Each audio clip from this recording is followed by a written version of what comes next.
King Darius, a ruler of considerable power and stature. In his opulent court, surrounded by the finest silks and glittering gold, he governed with a firm yet fair hand. His days were filled with the weighty matters of state, receiving reports from his satraps, consulting with his advisors, and issuing decrees that shaped the lives of millions. The prosperity of his kingdom was a reflection of his astute leadership, and his authority was absolute. Yet, Darius was a man who valued wisdom above all, constantly seeking counsel to ensure the continued stability and glory of his reign. Among the king's most trusted advisors was a man named Daniel, an elderly Hebrew prophet. His long life was etched in the lines of his face, and his eyes held a deep, unwavering wisdom. Unlike the lavishly dressed courtiers, Daniel wore simple, humble robes, but his presence commanded a unique respect. His counsel was sought after, his integrity was beyond question, and his spirit was exceptional.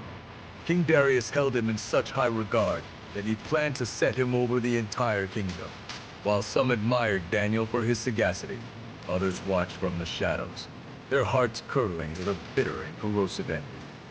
The seeds of jealousy, once planted, began to sprout in the dark corners of the royal palace.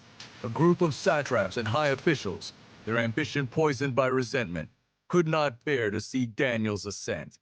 They saw his favor with the king as a direct threat to their own influence and power. Gathering in hushed, conspiratorial circles, they whispered venomous words against the old prophet. Their sly expressions and furtive glances betrayed their wicked intentions. They watched Daniel, their minds racing to find a flaw, a weakness they could exploit to orchestrate his downfall. A pact was formed, bound by shared malice and a desperate desire to remove him from their path. Knowing Daniel's character was flawless, the conspirators realized they could only trap him concerning the law of his God. They gathered in a private chamber, their minds alight with the deceptive and cunning scheme. Their plan was as sharp and cruel as a dagger's edge. They would draft a new royal decree, one designed to appeal directly to King Darius's vanity, while creating a legal snare for Daniel.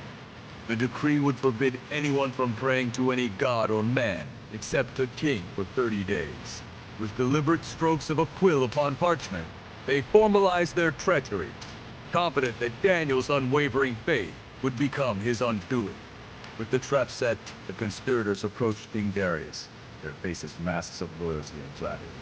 They presented the decree not as a plot, but as a testament to his supreme authority, a way to unify the kingdom under his singular, divine-like status. "O King Darius, live forever!"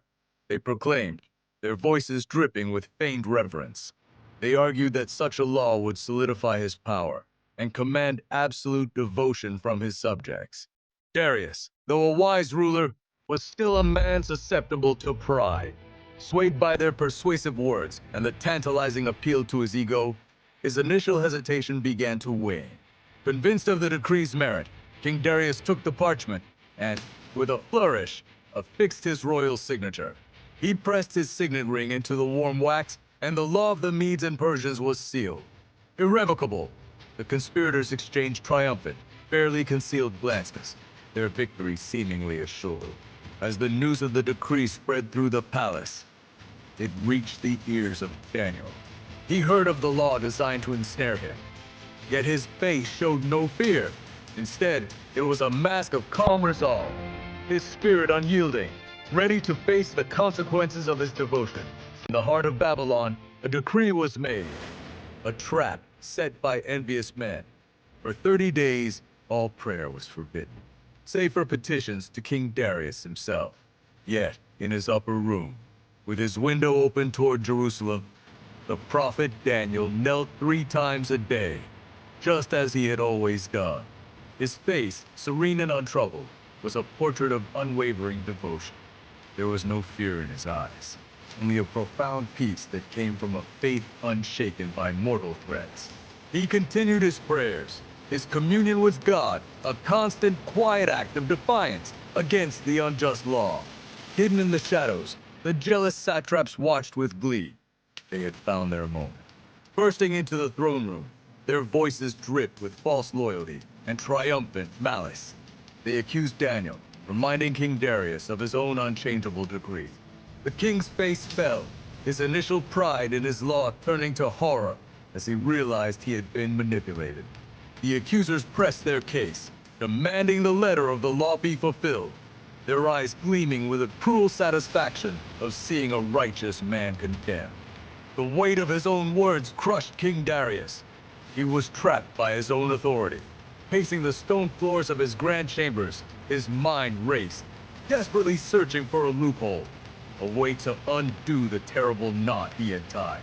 The law of the Medes and Persians was irreversible, and his heart ached with a profound sense of helplessness. He had been tricked into condemning his most trusted and faithful servant, and the anguish was a storm within him, reflected in his worried eyes and gestures of despair. When Daniel was brought before him, the contrast was stark. While Darius was a wreck of turmoil and regret, Daniel stood with a calm and dignified acceptance. There was no pleading, no anger, only a quiet trust in a power far greater than any earthly king. With a heavy heart and a voice choked with sorrow, Darius gave the terrible command. "May your God, whom you serve continually, rescue you," he whispered, a desperate prayer from a king who had lost all hope. Daniel was to be cast into the den of lions. Guards led Daniel to the mouth of a dark, cavernous pit. From the depths, the terrifying roars of hungry lions echoed, a sound that would make any man tremble. Yet Daniel walked with a steady, solemn pace. He was lowered into the darkness, the fleeting images of powerful beasts with hungry eyes a final grim sight. With a great grinding noise, a massive stone was rolled into place, sealing the entrance and plunging the den into absolute blackness. The sentence had been carried out. Back in his opulent palace, King Darius found no comfort. The night was a long, sleepless torment. He refused food, dismissed his entertainers, and paced his chambers, his soul consumed by grief and worry.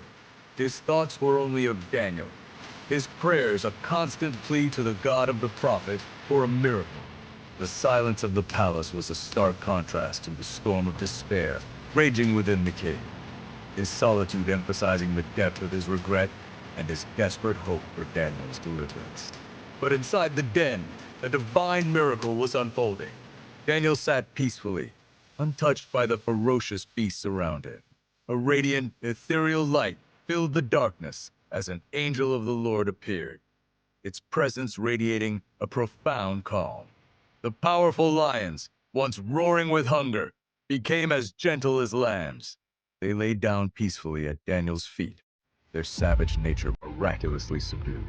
The terrifying den was transformed into a sanctuary of peace, a testament to God's power to protect those who remain faithful. As we reflect on this powerful story, we are reminded that true strength is found not in avoiding trials, but in facing them with unwavering faith. Thank you for joining us.